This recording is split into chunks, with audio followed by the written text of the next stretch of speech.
Là, c'est Chloé. Et Emma, sa maman. Et là, c'est moi, la nouvelle centrale vapeur de Calor. Il faut que la robe de Chloé soit nickel car elle va à une fête ce soir. Et avec mon super bouclier anti-goutte, les taches de calcaire, on oublie. Impeccable. Chloé, c'est pas tes chaussures, ça?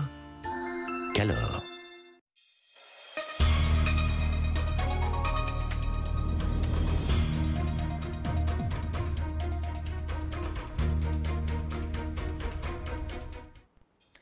À la une ce soir, plusieurs habitations et un restaurant inondés ce week-end à Sainte-Marie. Il s'agit d'une conséquence du passage de l'onde tropicale hier en Martinique. Nos équipes se sont rendues sur place pour faire le bilan au lendemain de l'épisode pluvieux. Pas de fête municipale au Gros Morne pour les 2 prochaines années. La décision a été officialisée aujourd'hui par le maire. Les finances de la commune seraient au plus bas et il a fallu trancher. Plus que 15 jours avant les premières épreuves écrites du baccalauréat, le RETO, dernière révision intensive pour les lycéens. Plusieurs méthodes sont appliquées pour obtenir le fameux sésame pour les études supérieures, vous le verrez. Enfin, le parcours du Tour des Yoles-Rondes de Martinique a été présenté ce matin. Le temps fort des grandes vacances est prévu du 30 juillet au 6 août prochain. 24 embarcations devraient y participer cette année. Bonsoir à tous, heureuse de vous retrouver dans cette tranche info que vous pouvez suivre en direct sur Facebook. Le réveil a été plutôt compliqué ce matin dans la commune de Sainte-Marie. Au lendemain d'une onde tropicale qui a traversé notre île, le restaurant de la distillerie Saint-James a dû faire le bilan des inondations qui l'ont frappé. Plusieurs autres habitations ont subi le même sort. Jean-Marc Dabreux et Guy Raphaël René se sont rendus sur place. Regarde. Grosse frayeur pour cette habitante du quartier derrière Morne à Sainte-Marie. Au lendemain des intempéries, elle constate cet éboulement à proximité de son habitation. En 32 ans de présence, c'est du jamais vu. Je crois que cette année, il y a eu 2 tremblements de terre. Alors la terre s'était déjà fissurée une première fois. Et puis la seconde fois, là, ça a commencé à descendre un petit peu plus. Alors c'est là le gros problème. Une coulée de boue s'est déversée en contrebas. Ici, tout a été nettoyé. Il y a d'autres dégâts que vous avez vus, non? Non. Ailleurs? Et la visite des services techniques de la mairie est plutôt rassurante. Parce qu'il y avait une arrivée d'eau de toiture qui a provoqué l'éboulement que vous voyez. Cette eau a été canalisée un peu plus loin. Et donc, pour l'instant, tout danger était garanti. Maintenant, il faudra effectivement surveiller, savoir si le talus se stabilise. Un peu plus loin dans ce même quartier, cette riveraine garde en mémoire l'inondation d'hier. On ne voit même pas puisque à peu près comme ça, hein. Puisque l'eau même est entrée. L'eau même est entrée ici là. Alors donc un petit peu plus. L'eau est montée jusqu'à 10 cm sur sa terrasse. Et malgré la levée de l'alerte météo, ce barrage de sable et de parpaing reste en place. Justement parce qu'ils ont dit aujourd'hui peut-être qu'il y aurait eu de la pluie. Alors c'est pourquoi les gens ont été prendre du sable auprès de la mer et ont charroyé des briques pour descendre, pour mettre le barrage. Dans le bourg de Sainte-Marie, ce restaurant a repris du service. Hier, la salle était complètement inondée. 300 personnes attendues pour la fête des mères ont dû être décommandées. Et on était en alerte jaune, on savait quand même qu'il allait pleuvoir, mais on ne pouvait jamais imaginer qu'on aurait eu autant de pluie et encore moins qu'on aurait pu être inondé en cette belle journée de dimanche. Conséquence, 35 000 à 40 000 euros de pertes en chiffre d'affaires et dégâts. Un représentant de la Chambre de commerce est venu donner quelques conseils pour les dossiers d'indemnisation. Nous venons à la rencontre des chefs d'entreprise déjà pour évaluer les dégâts, nous assurer qu'ils ont mis en place tous les éléments pour pouvoir redémarrer l'activité. Et si ce n'est pas le cas, les accompagner techniquement pour qu'ils mettent en place des démarches vers leur assureur afin d'obtenir toutes les indemnisations nécessaires. Au lendemain de l'inondation, la vie a repris son cours à Sainte-Marie. Il ne reste que quelques traces des fortes pluies et le soleil est revenu.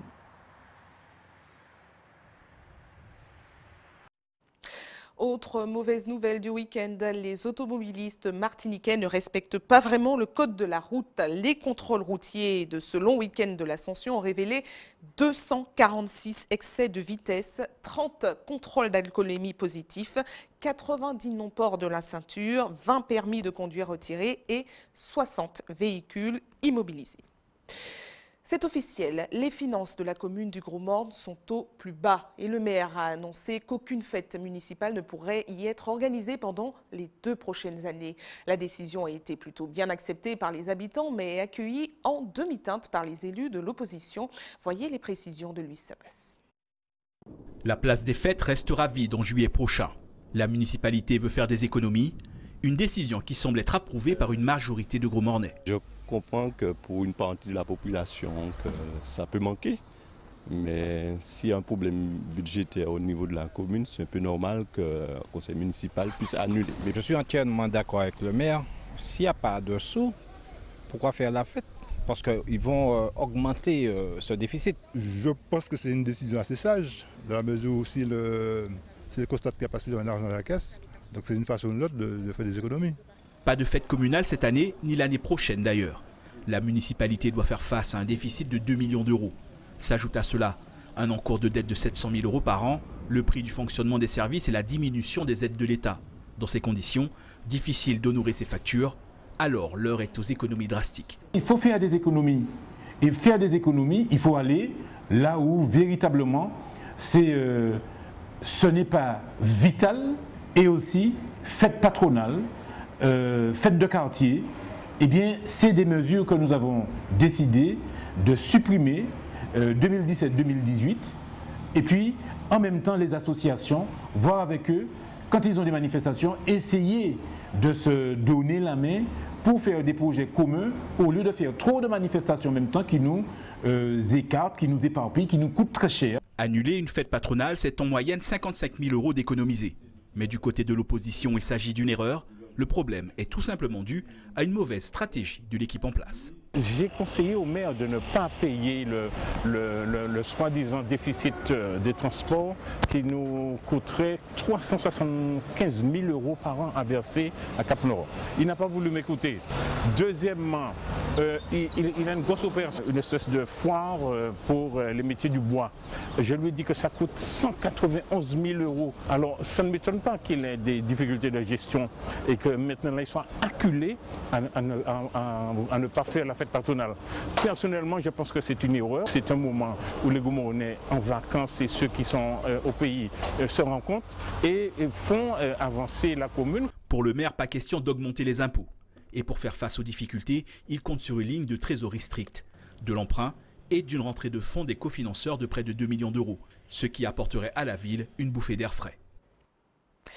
Dernière ligne droite avant les épreuves écrites du baccalauréat. L'heure est bien évidemment aux révisions pour les lycéens. Chacun sa méthode pour être fin prêt pour le grand jour et obtenir le fameux sésame pour les études supérieures. Alvin Courcy vous présente quelques méthodes. Regarde. Après une année en terminale ES et 12 de moyenne générale, Jade appréhende le début des examens. C'est isolée dans un studio qu'elle a décidé de réviser pour mettre le plus de chances de son côté. Je stresse. Je pense qu'on même fait tout le monde, mais après il faut avoir l'envie et si on a l'envie, la détermination, on peut réussir. Je m'y suis prise il y a 2 mois à peu près et puis sérieusement il y a 1 mois, donc je me suis isolée de tout, donc sans télé, sans amis, sans rien, donc voilà. En plus de ces petites fiches de révision, elle a trouvé d'autres subterfuges pour retenir au mieux ses leçons. Il faut, je pense, prendre des vitamines, des déstressants, des trucs qui nous préparent, magnésium, etc. pour être en forme et ne pas être en mode dormeuse, avoir la niaque. Si certains s'isolent comme Jade entre 4 murs, d'autres préfèrent la bibliothèque chez le Cher. C'est un endroit calme. Je sais que chez moi, je travaille pas de manière assidue en fait, toujours tentée par les télés, tout ça. Donc du coup, je voulais vraiment être dans un endroit où je puisse être à fond sur les révisions, etc. Et ça a payé puisque j'ai bien avancé.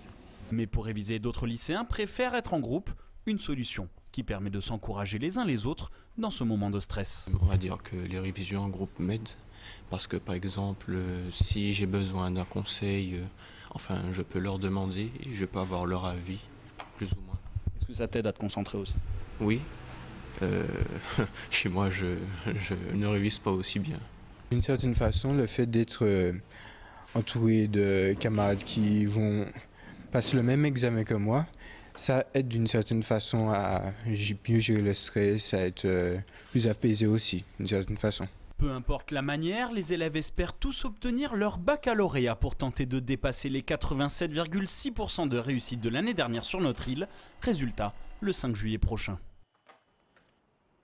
Direction la Guadeloupe maintenant, avec une nouvelle mobilisation des ouvriers de la banane. En grève depuis le 18 mai dernier, ils ont durci le mouvement ce matin en bloquant un rond-point à Capesterre-Belle-Eau. Ils entendent obtenir les mêmes avancées que ceux de la société Bois Debout qui, eux, avaient obtenu près d'1 million d'euros de dommages et intérêts. Voyez ce reportage de Jacques Canval et de Moïse Dexter. Tout sera venu de la condamnation de l'entreprise Bois Debout par les prud'hommes à payer aux salariés près d'1 million d'euros avec en prime une obligation de les mensualiser. Du coup, les autres ouvriers du secteur ont décidé de pousser les feux pour que l'accord trouvé à Bois Debout soit applicable à toutes les exploitations. Depuis le 18, nous entrons en grève. Et grève en nous, sont bitin qui régissent parce que nous commandons patron en nous. Et on bitin que yo même yo refusé bayon et malgré ni de certaines plantations qui a signé yo même yo baili mais ni des patrons qui refusé yo dit comme ça pas qu'à concerner yo et nous commandé mais comment ça fait-il ça qu'a concerné Dormois et il pas qu'à concerner les autres plantations et pourtant monsieur Dormois c'est lui même qui plus grand planté en Guadeloupe.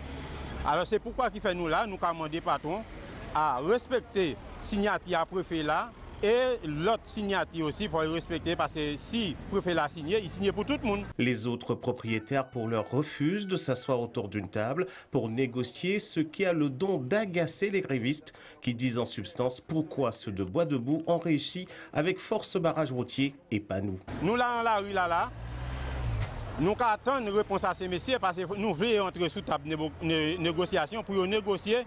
Pour nous, ça a décidé. Parce que nous-mêmes, décisions, nous en la rue là. Parce que nous ne pouvons pas pour combien de temps. Parce que nous ne pouvons pas dire ça, nous pas faire, ça, nous pas faire. Mais si c'est pour nous morts, nous sommes morts en la rue là. Parce que nous sommes cause qui juste. À part vous dire, nous commandons ces messieurs. S'il vous plaît, nous demandons ces messieurs, ça a volé nous. De filtrant ce matin, le barrage est devenu progressivement hermétique car les ouvriers ont dans le viseur l'interruption pure et simple de l'exportation de la banane. Depuis on contenait passer, s'il passait à vide, nous allons laisser passer. Mais depuis, il n'y a banane à boire, nous ne pouvons pas laisser passer. Et si on voit qu'il passe aussi, il porte banane, tout ça qui concerne les bananes, nous ne pouvons pas laisser passer. Ah, mais pourquoi? Parce que c'est pas. Et si nous en la rue là, patron qui a coupé banane, il a fait banane parce qu'il n'a pas respecté nous. Alors nous voulons aussi tout, nous qui travaillons, c'est nous-mêmes qui mettons l'argent dans la poche à ces patrons. Il faut respecter nous en tant que travail parce que nous ne sommes pas esclaves. Pas de date de discussion, pas d'interlocuteur, pas d'initiative en perspective. La crise de la banane semble partie pour durer aux grandes dames des automobilistes. Restez avec nous à suivre dans un instant. Nous reviendrons sur le grand show proposé par Viviane Émigré ce week-end à Paris. L'humoriste a fêté ses 40 ans de carrière sur la scène du Zénith devant une salle comble. Et puis, Hubert Bornil nous parlera dans le JT des communes d'une nouvelle librairie qui vient d'ouvrir ses portes à Ducos, baptisée À nos livres. Elle a pour objectif d'attirer le jeune public. Voilà plus d'un mois que la Guyane a vécu au rythme de grands mouvements sociaux qui a duré plusieurs semaines. Alors, comment a-t-il commencé? Comment la population l'a-t-elle vécu? Et qu'en est-il ressorti? C'est l'objet d'un documentaire qui sera diffusé à 20 h ce soir sur notre antenne, juste après la tranche info. Son titre, Guyane, état d'urgence. Voyez un extrait de ce qui vous attend.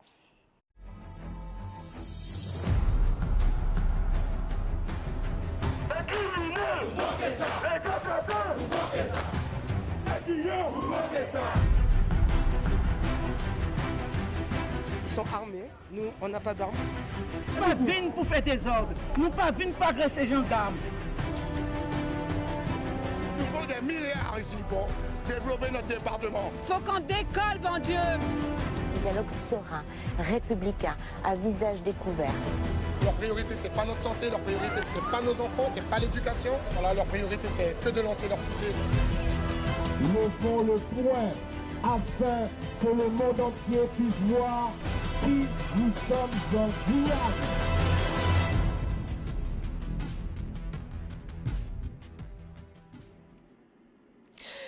pour savoir comment la Guyane s'en remet aujourd'hui, nous retrouvons tout de suite en duplex le rédacteur en chef d'ATV Guyane, Kerwin Nansid. Kerwin, bonsoir. Bonsoir. Alors, Bonsoir, le documentaire retrace plus d'un mois de conflit en 43 minutes. Alors, comment ont été sélectionnés les temps forts déjà? Vous imaginez bien que choisir donc, des images sur 5 semaines donc, de conflit, ça a été complètement difficile. Mais il fallait quand même raconter une histoire, donc raconter ce qui s'est passé en Guyane pendant ces quelques jours, ces quelques semaines. Donc il fallait choisir donc, des images surtout fortes, celles qui ont marqué les Guyanais pendant toute cette période. Donc il y a eu un travail éditorial qui a été fait par, notamment en Guadeloupe pour choisir les images qui allaient retracer donc, ces événements de manière chronologique. Donc c'est une façon pour ATV donc, de rentrer dans une nouvelle ère donc, avec des documentaires, c'est l'un des premiers de la maison. Et la Guyane donc, a ouvert le bal sur ces histoires, donc Guyane, état d'urgence, sur ces 43 minutes. On a un mois et demi de grève, de blocage et d'histoires racontées dans ce documentaire. Donc on l'a vu, hein, vous avez vécu au rythme de ce mouvement social général un mois plus tard. Quel est l'état d'esprit de la population? Je pense que les Guyanais, ils ont l'impression de vivre entre, je sais comment on peut dire ça, entre deux événements, puisque les accords de Guyane ont été signés le 21 avril dernier. Mais on a quand même eu pas mal de soubresauts. Donc depuis, il y a eu le port qui a été paralysé pendant une semaine. Depuis 64 jours, il y a l'hôpital de Cayenne qui est bloqué. Il y a eu EDF qui était bloqué. Donc EDF qui était à l'origine du blocage de Guyane. Donc ils ont signé il y a une dizaine de jours. Mais il y a pas mal de petits mouvements qui naissent, qui disparaissent comme ça. Donc les Guyanais, ils ont vraiment l'impression donc, de vivre en suspens. Et juste un titre d'exemple, donc l'hôpital est en grève depuis 64 jours maintenant. Et les gens se posent la question de savoir est-ce qu'il y aura d'autres blocages. Vis-à-vis donc de l'État, il y a un silence donc qui gêne beaucoup puisque l'hôpital se trouve dans un état de délabrement donc très avancé et les gens, je pense qu'il y en a beaucoup qui sont prêts à descendre dans la rue parce que la santé, ça concerne tout le monde. Donc je sais qu'il y a le sénateur de la Guyane, Antoine Karam, qui a essayé de raisonner quelques-uns hier soir et on attend des réponses de Paris. Et peut-être, si ces réponses ne viennent pas d'ici ce soir ou demain, on pourrait assister donc à d'autres revirements. Mais est-ce que vous avez l'impression que ce mouvement a vraiment servi à quelque chose? On sait qu'environ 2000 chefs d'entreprise ont dû proposer le chômage partiel à leurs employés.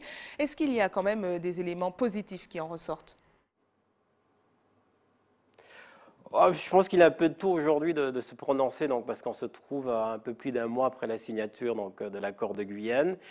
Mais je pense que les Guyanais, ce qu'ils retiennent pour le moment donc, de tout ça, c'est cette belle solidarité qu'on a connue pendant 5 semaines. Mais après, il y a encore beaucoup de choses qui restent en suspens. Donc, il y a les entreprises en difficulté, il y a du chômage technique partout. Donc, du coup, les gens se posent la question de savoir est-ce que le mouvement a eu beaucoup de bénéfices ou pas. Mais je pense que c'est dans quelques semaines qu'on pourra vraiment tirer donc, des conclusions de ce mouvement. Puis comme je disais tout à l'heure, on ne sait pas si les choses vont repartir parce qu'on est dans une situation assez difficile aujourd'hui avec l'hôpital. Je pense que l'hôpital bloque, en tout cas, cristallise pas mal de tensions. Donc on ne sait jamais, peut-être demain, peut-être dans une semaine, les Guyanais seront à nouveau dans la rue. Donc il est un peu tôt donc, de tirer des conclusions donc, sur ce mouvement. Et est-ce qu'on sait aujourd'hui ce que sont devenus les 500 frères qui ont été des figures marquantes de ce conflit? Bon, aujourd'hui, on a 2 groupes. Donc les 500 frères se sont scindés donc, dans les 500 frères.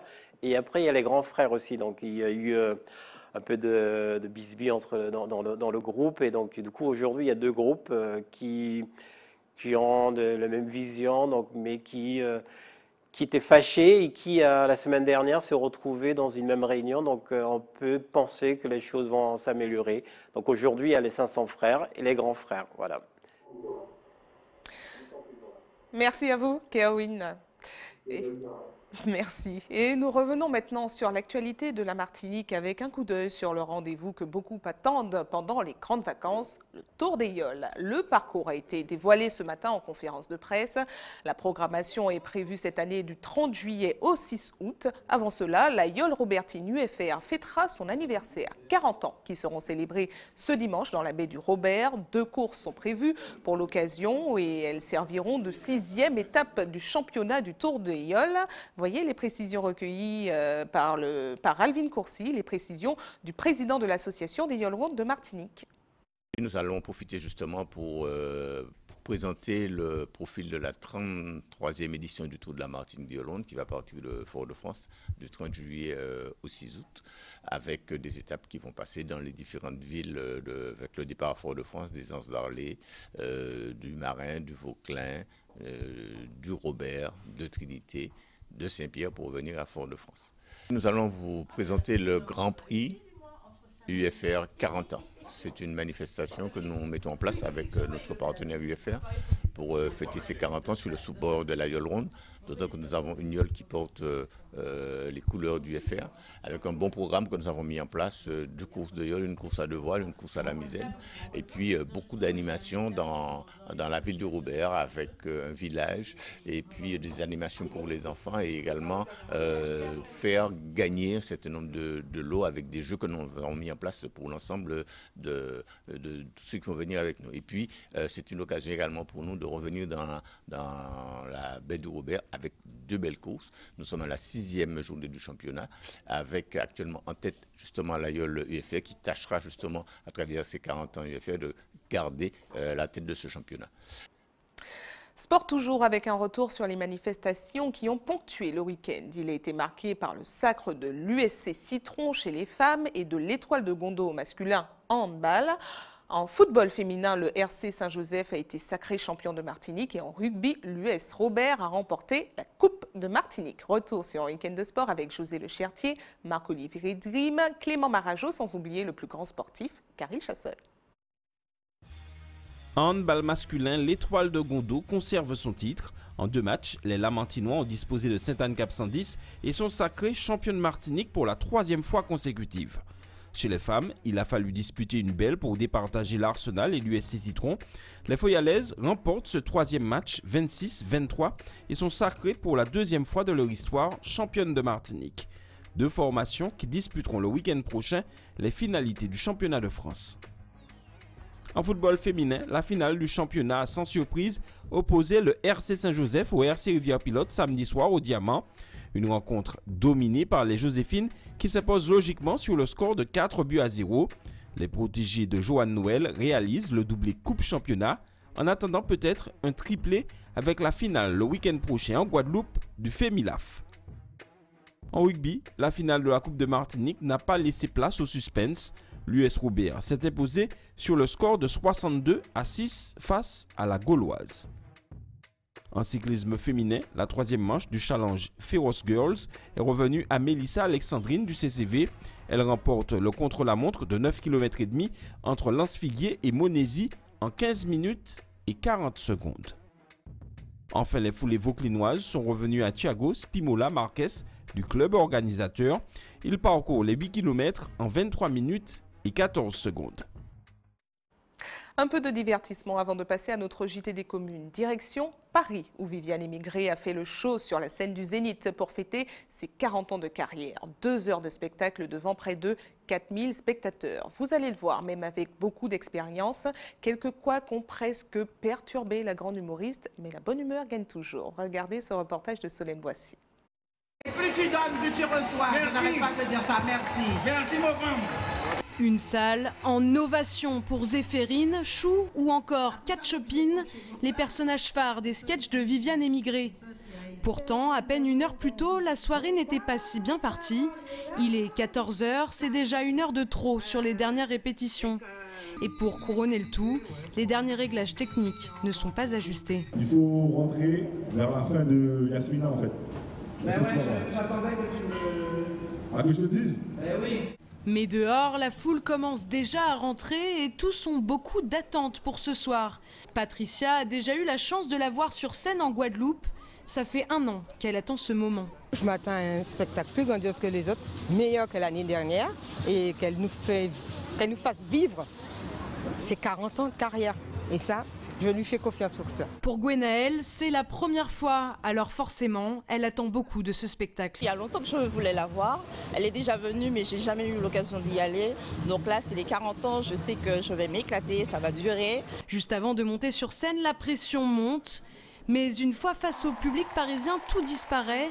Pendant 2 bonnes heures, les rires ont résonné dans la salle. Un rendez-vous qui compte beaucoup pour elle, avec des spectateurs particulièrement réceptifs. Là, je retrouve Guyane, Martinique et Guadeloupe, tout le monde dans un même lieu. Donc voilà, ils ne sont pas différents, hein. Ils sont plus chauds parce qu'ici il fait froid, donc on a besoin de chaleur. Donc quand on se retrouve comme ça, voilà, ils sont plus chauds. Ce spectacle est le début d'une tournée qui prend forme.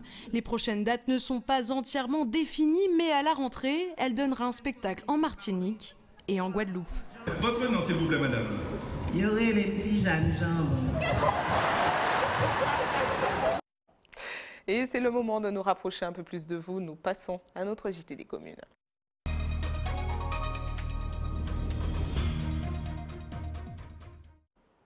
Un JT des communes qui commence à Ducos avec une nouvelle librairie qui vient d'ouvrir. Son nom, À nos livres. Il s'agit de l'aboutissement de rêves mûris depuis de nombreuses années par une femme résidant depuis plus de 30 ans en Martinique. Hubert Bornil et Valérie Vincent l'ont rencontré. Regardez.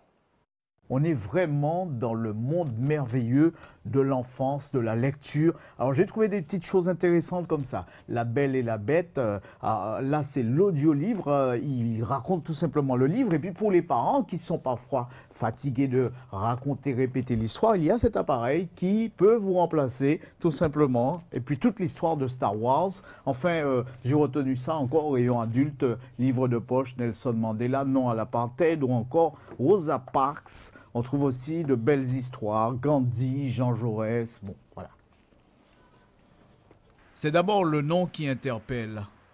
Un clin d'œil à notre charmant petit lézard, l'anoli, une créature du reste assez sympathique faisant partie de notre environnement quotidien. Et puis une fois entré, on est vite séduit par le côté coloré, chaleureux et accueillant de la librairie. Les gens aiment beaucoup parce que c'est beau, ils découvrent beaucoup de nouveautés que peut-être qu'il n'y a pas ailleurs, parce qu'il y a énormément de choix.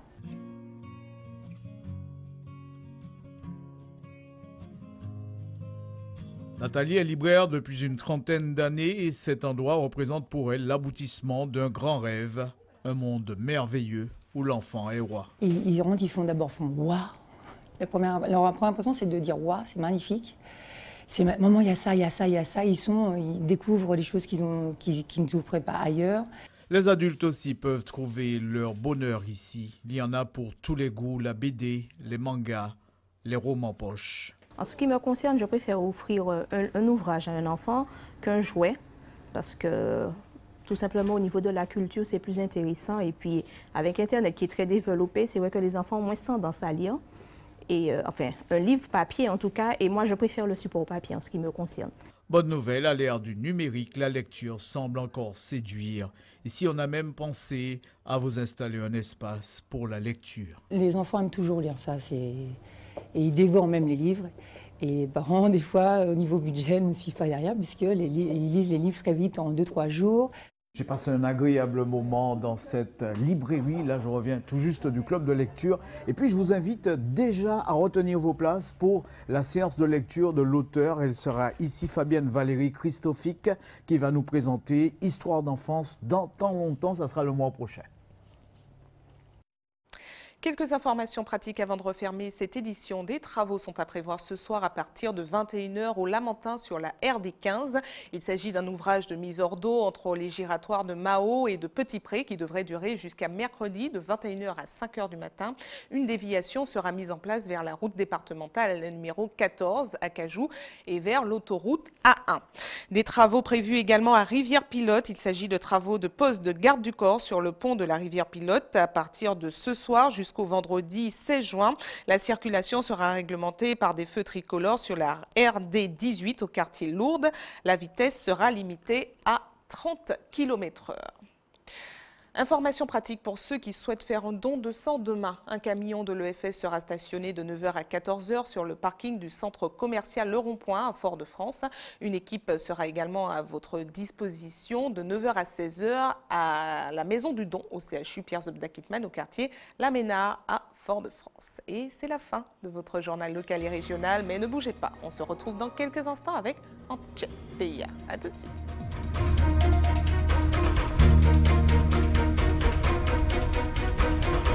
Là, c'est Chloé et Emma, sa maman. Et là, c'est moi, la nouvelle centrale vapeur de Calor. Il faut que la robe de Chloé soit nickel car elle va à une fête ce soir. Et avec mon super bouclier anti-goutte, les taches de calcaire, on oublie. Impeccable. Chloé, c'est pas tes chaussures, ça? Calor.